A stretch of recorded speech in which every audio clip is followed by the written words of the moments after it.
to the apparent weight of the body in a liquid.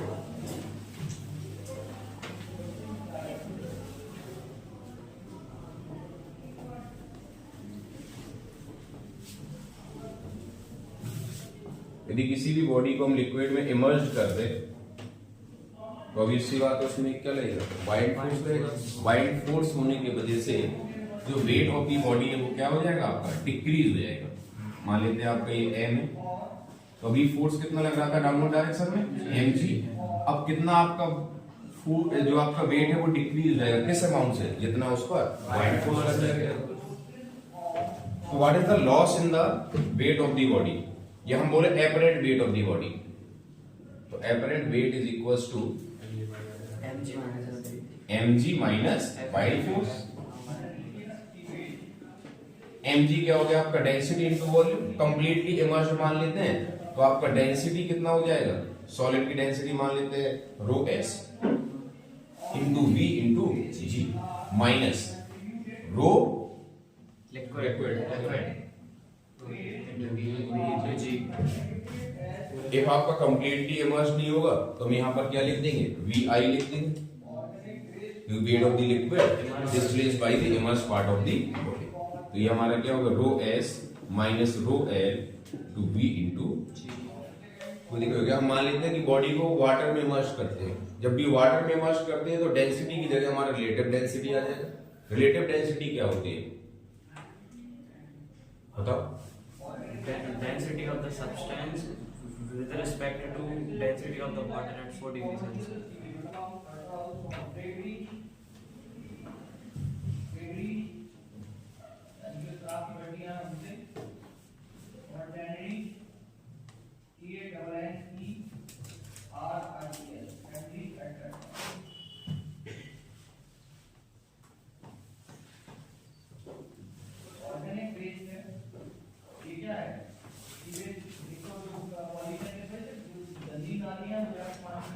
इसके बाद bind force in accelerating fluids. कभी भी जब आपका ये जी टर्म आता है और बॉडी एक्सीलरेट कर रही हो तो हमारा जी की जगह क्या आ जाता है, जी इफेक्टिव। और जी इफेक्टिव कैसे, मतलब वैल्यू क्या होती है आपको पता है, अपवर्ड डायरेक्शन में एक्सीलरेट होता है तो जी प्लस एल, डाउनवर्ड डायरेक्शन में जी। और यदि फ्री फॉल हो रहा हो तो जी इफेक्टिव कितना हो जाता है, जीरो। हमारा बाइंड फोर्स क्या हो जाएगा, V rho G effective.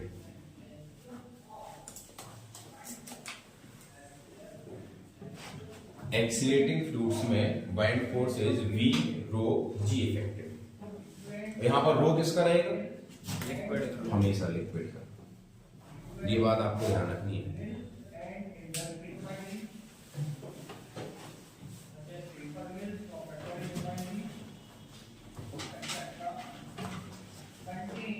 Question: density of the ice is 900 kg per meter cube.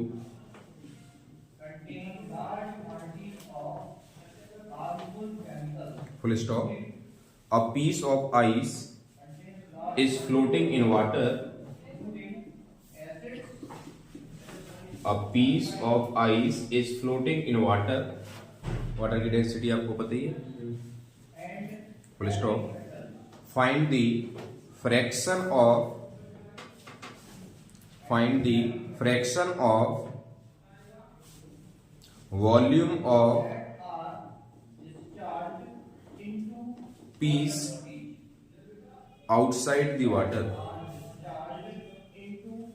Find the fraction of volume of peace outside the water.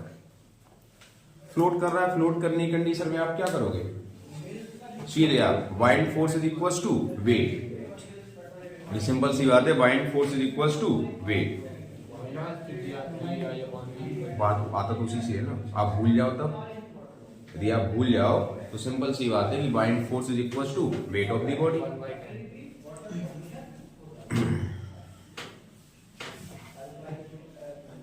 हम सोचे तुम 9/10 आंसर दो, नहीं ऐसे करते हो ना का। हाँ भाई, बिस्किट कहाँ देख रहे हो तुम, क्वेश्चन तो हम लिखवा दिए। रह कैसे जाता, बोला क्यों नहीं करते हो? अब तो असर खत्म हो गया हो ना चीटियों का, अभी भी नहीं बोल पा रहे? बोल पा रहे तो बोल दिया करो बेटा, क्लास में तो बहुत बोलते हो, वो भी आपस में। डिजिट नहीं आ रहा, क्या करो? डिजिट समझ में नहीं आ रहा। डिजिट कौन सा डिजिट?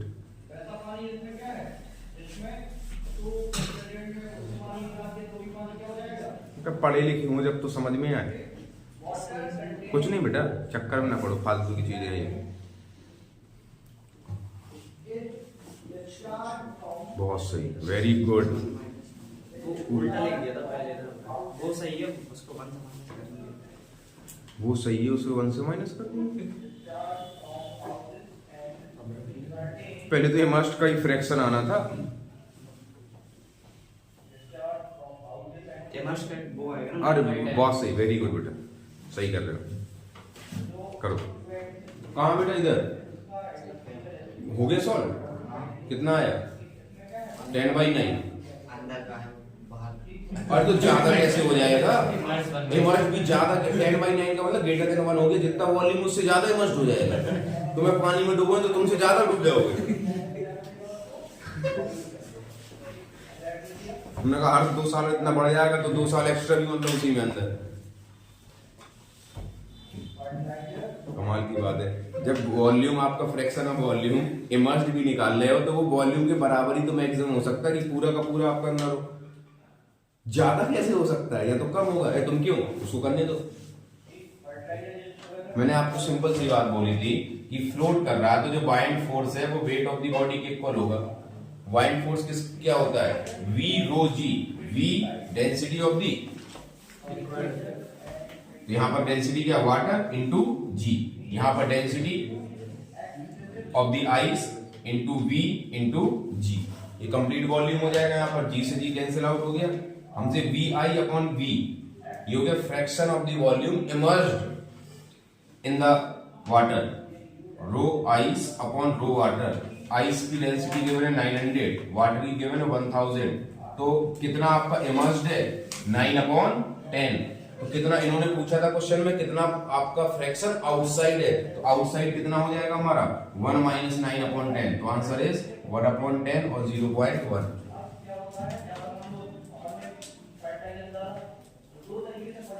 अगला क्वेश्चन।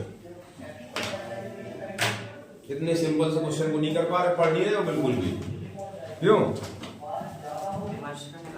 गजब का दियो, काट दिया पूरा क्वेश्चन और गलती भी नहीं मानते हो अपनी। क्या अनपढ़ थोड़ी हो ना, इंग्लिश तो पढ़नी आती है? नहीं आती तो फिर दूसरे का आंसर देखा उनका 1/10, तो हमारा तो गलत ही होगा, पूरा काट दिया। क्या उल्टा लिख दिया था पहले V। तो फिर वो 9/10 कैसे आ गया था उल्टा लिखने पे भी? तुमने उल्टा लिखा तो फिर उसकी तरह 10/9 आना चाहिए था, तो तुम्हारा 9/10 कैसे आ गया? अच्छा 1 से कम आना चाहिए, तो जैसा सॉल्व करे उसको भी पलट दोगे। वेरी गुड, तरक्की करो बिल्कुल। हम मोदी के पिता जो बोल रहे थे ना, आत्मनिर्भर भारत, उन्होंने कहा हम अपनी आंसर तो अवाई देंगे, चाहे कुछ भी करें, आंसर बस हमें पता चलना चाहिए। क्यों लक्ष्य? नहीं। अगले question. A piece of ice is floating in a glass vessel. Piece of ice floating in glass vessel filled with water. Filled with water. Full stop. How will the level of water? How will the level of water in vessel change? How will the level of water in vessel change when ice melts? When ice melts.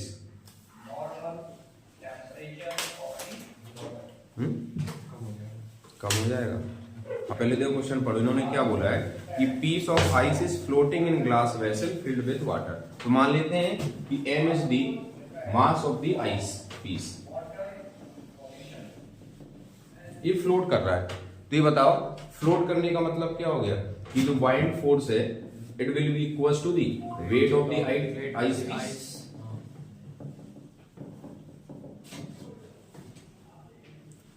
Bind force is equals to V rho G, V density of the water into G। ये किसके इक्वल हो गया? It is equals to mg। G से G cancel out हो गया तो कितना वॉल्यूम है जो कि इमर्स्ड है? It is m upon rho w। मतलब जब आपकी आइस फ्लोट कर रही थी तो कितना वॉल्यूम आपका आइस, कितना वॉल्यूम वहां पर ले रही है? m upon rho w। अब क्या हुआ? तो व्हेन आइस मेल्ट्स,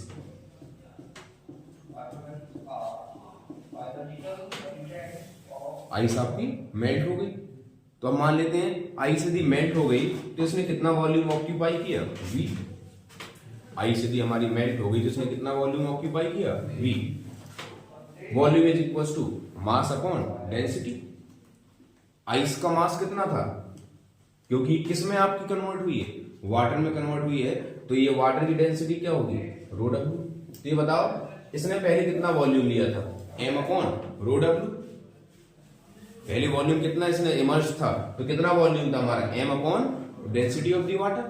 जब ये मेल्ट हो गई तब कितना है हमारा? m upon density of the water, क्योंकि दोनों वॉल्यूम हमारे इक्वल है। यदि बाद में आपका वॉल्यूम उसने ज्यादा लिया होता, मेल्ट होने के बाद यदि उसका वॉल्यूम ज्यादा आया होता, तो हम क्या बोल देते कि लेवल इंक्रीज हो गया। यदि कम आया होता तो हम क्या बोल देते कि डिक्रीज हो गया। बट ऐसा नहीं है, इसका मतलब क्या हो गया कि जो लेवल है वो आपका सेम रहेगा।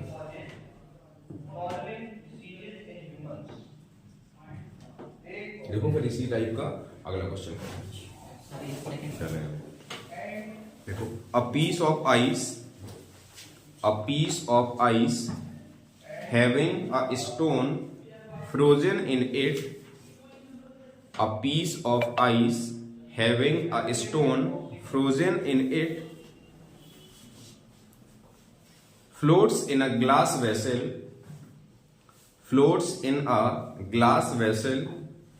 filled with water. Glass vessel filled with water. Full stop.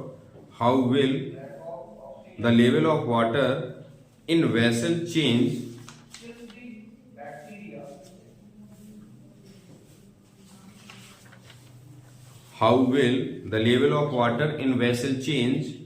when ice melts? इसे आप लोग ट्राई कर लो, नेक्स्ट क्लास में आप डिस्कस कर दूंगा। ठीक है।